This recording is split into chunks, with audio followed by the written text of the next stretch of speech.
Carlos Nelson with the Kansas City Business Association, and tonight we have special guest, Miss Carmaletta Williams, Director, head of the Black Archives of Mid-America. In Kansas City. All right. Hey, Carmaletta, tell our audience a little bit about your tenure there. First of all, are you coming up on your anniversary? I just had my 1-year anniversary in November.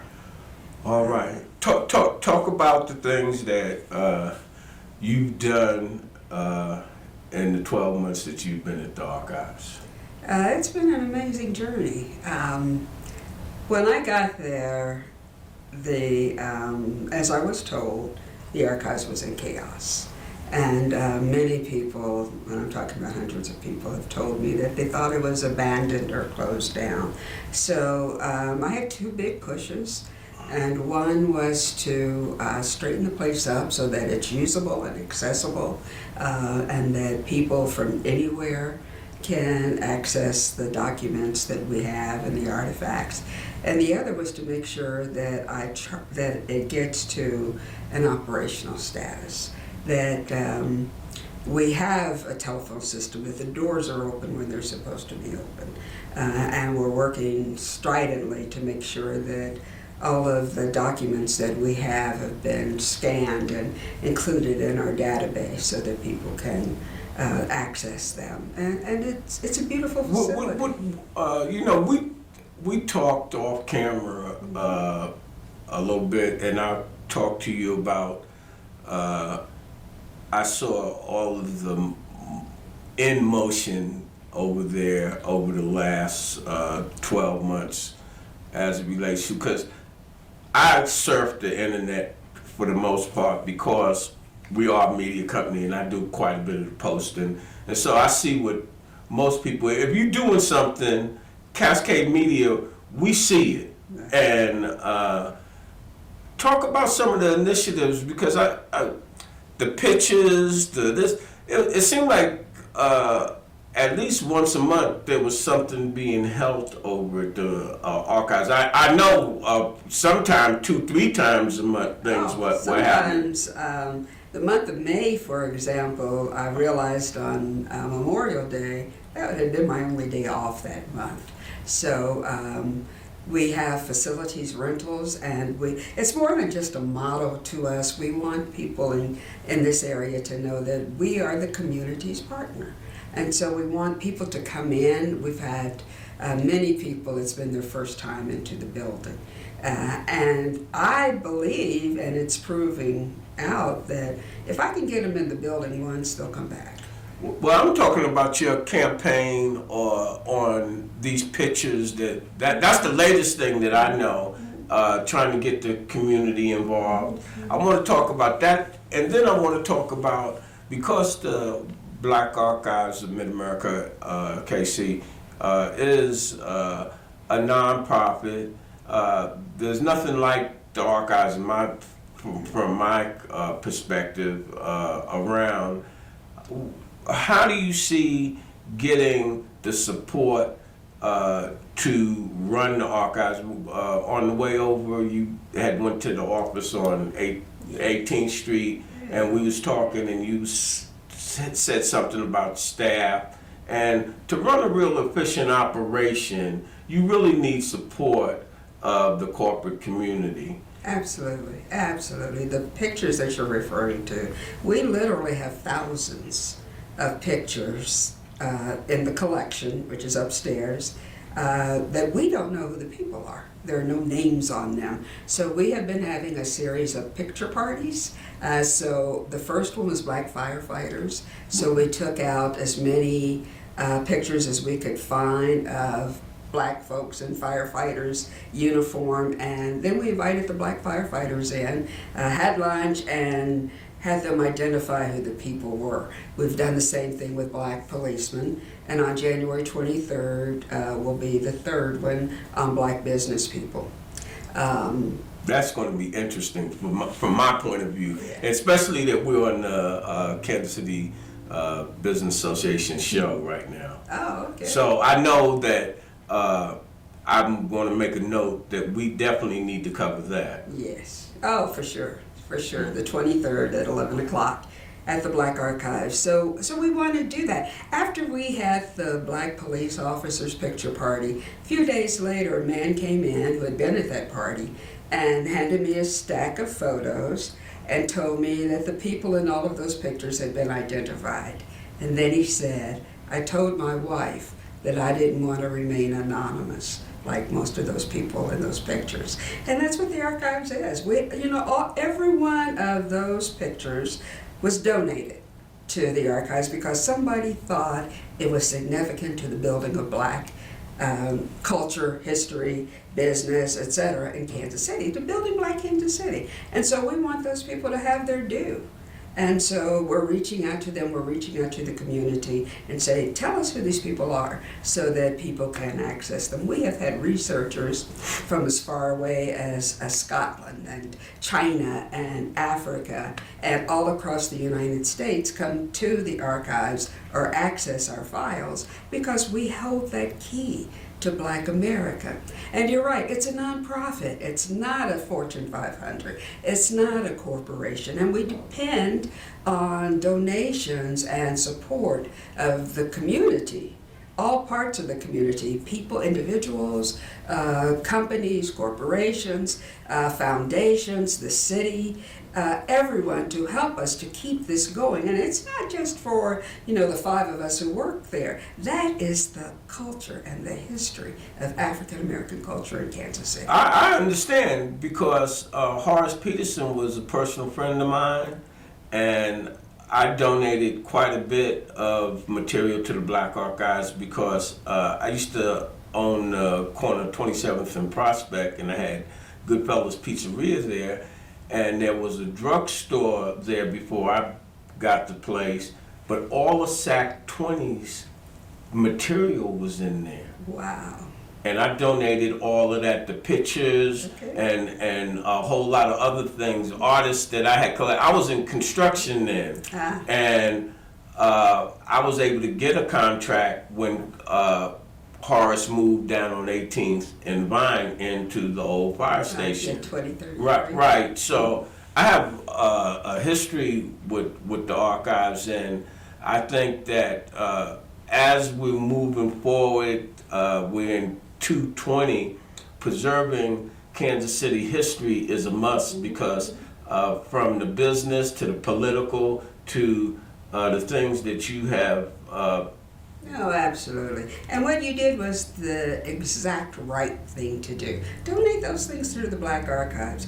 I had been there a week or more, and I'm just scouring through all of these papers, and there was a notice from the post office that we needed to renew a post office box. So there was a handful of keys, none of them were marked. I took them to the post office with the note, and she showed me which one. Well, there was a huge basket full of letters, but also there was, in a locker, there were 2 boxes. The boxes had come from New Hampshire. And the man who sent them to us had a nice note. And he said he used to live in Kansas City. When his neighbor died, her children threw that stuff out on the curb, and he boxed it up and he took it with him. And he said one day he woke up and he said, these things belong in the Black Archives of America. So he shipped them to us. There were some incredible things in there. There were like ration folders Coupons with the coupons in them and all kinds of documents. That is our history, and we have to preserve it. And if we don't, nobody else will. Carmelita, this is what Cascade Media has been about, per se, preserving our history in a different fashion with the interviews that we do. But I'm really dismayed. People can say what they want. For the last 4 or 5 years, really, I have been trying to get American veterans, Black African American veterans, to come and talk about the war. Every last one of them, but I'll say less than a handful, because I pursued, but I didn't pursue the way you be pursuing these. Yeah, I don't give up these these pictures and getting these people. That's like people herding cats and pulling teeth from a chicken, but she's able to make it happen. Well, I'll have to give some credit to Jimmy Watts. He came in and was volunteering to help me, and then it's like, this is really turning into something. Yeah, but it can be, I'm saying. And he has been really a significant magnet to bring those people into the archives. He knows. Watts was with me starting What's Up Kansas City. Yeah. I'm saying the first shows, he was the first one to do the interviews. And McLean Bryant was our first interview. She's a doll. When we did that.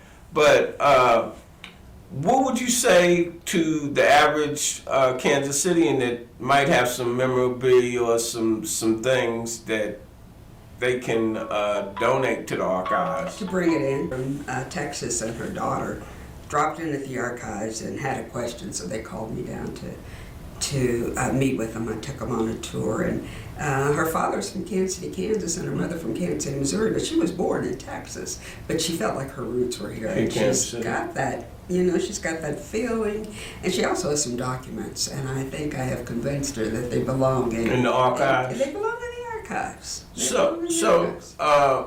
What do you have planned for 220 per se? Can you give the audience a little glimpse of some of the things you might have on the board? We have a busy schedule. This Saturday, January 4th, we're doing Family Financial Jeopardy.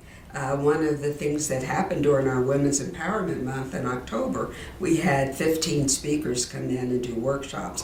One of them was on financial literacy, and it was so well received that they're going to do this game show for families and kids, and that's Saturday. On Sunday, January 5th, will be our second annual holiday open house. When I realized that people thought the archives was closed, when I took over, I'm like, I know how to get them in, I can throw a party. And I threw a party and over 150 people came, and they're still coming. February is going to be busy. It is our Black History Month luncheon at UMKC on February 15th at 11:30. They're a fine partner for you. They are a great partner. They are a great partner. Asset. Yes, yes. And they're housed in the urban core, and so I think that they recognize that we can help each other. We're mutually beneficial. So that's on the 15th. On the 21st, we're having a VIP reception for the opening of the exhibition on the Women's Basketball Association. As you've covered it. Right. You've covered it. You know what? I just was I talking to you last night about David Stern? Yes. And what have you? And I told you my mate, he has basketball fever, and the TV has been on 24/7, and they're talking about all accomplishments of David Stern's, and then they said that he was really responsible for the WNBA, and there's a different story, and that's why it's really important for the archives and for us to get our stories. Retro about that got off track on the military. That I talked to you about Ken Burns also, and we have our Ken Burns with Rodney Thompson and Stinson. They let me say this to my audience. They are the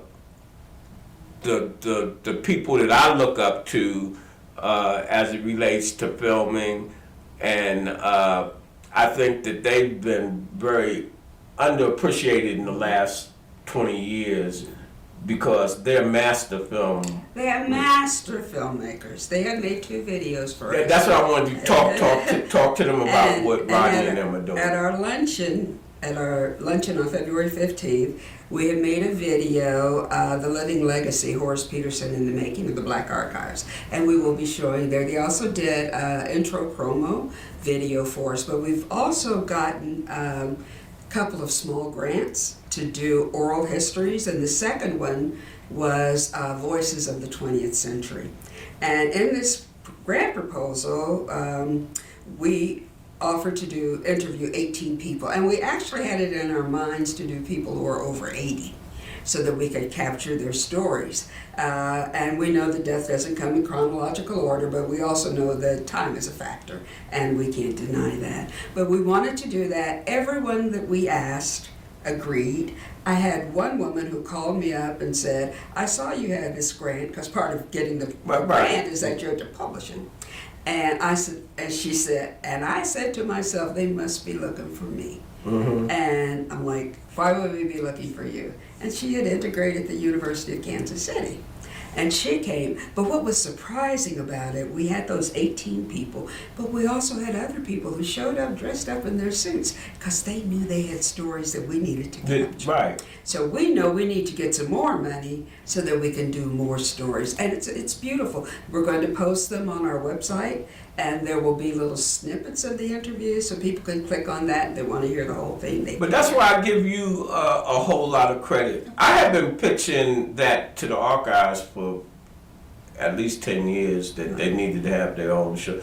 And a lot of times when I'm pitching this type of stuff, people think it's just about my company. No, it's about the community. You need to have a record of what's going on because people will be telling your story as their story. Yeah. Yes. You know, and I go into religion and the whitewashing of information throughout history. And no matter how painful going back to the military, our veterans need to be able to talk about their experience on camera like these other veterans. Yes. Yeah, and we're planning a veterans. I'm sure you're going down that total road You know, with our community. my brother Marshall Warner is a disabled vet. You know, he has PTSD. And as part of getting his disability, he had to write his story. Well, my brother is amazing on so many levels. He's not a writer. So he brought his story to me, and I wrote his story. So we have so many other people who have those stories, and they're just inside them. So if they can't write them out, then they need to tell them on film, or else we need to be available to help write them. We also had another small grant, Steps to Preserving the History of Freedom. And we just opened the doors. You know, anybody who has a story that thinks, you know, it needs to be captured to come in. And people came in and they told us stories about growing up in Kansas City. So we're working on a chapbook now with those stories in it.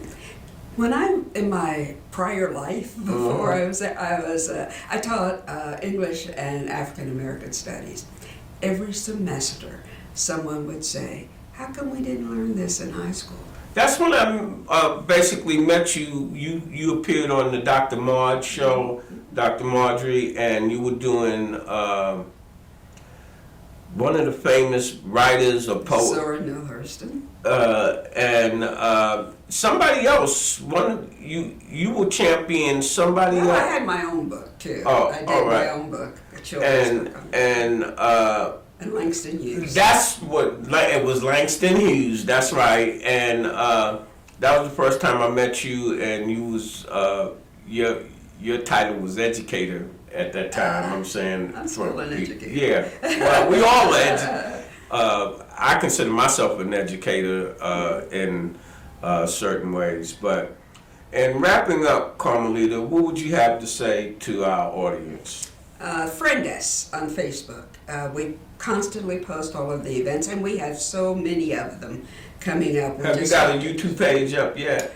We do have a YouTube station. I don't know if it's populated yet or not. All right. And we have a website. Go to our website. Come to our events. What is do you know the website off the top of your head? Absolutely. It's blackarchives.org. All right. So go to blackarchives.org. Go to Facebook, Black Archives. And what would you say about contributions? If we need your help. We need to sustain the preservation of the history of our people and our culture. And we need money for that.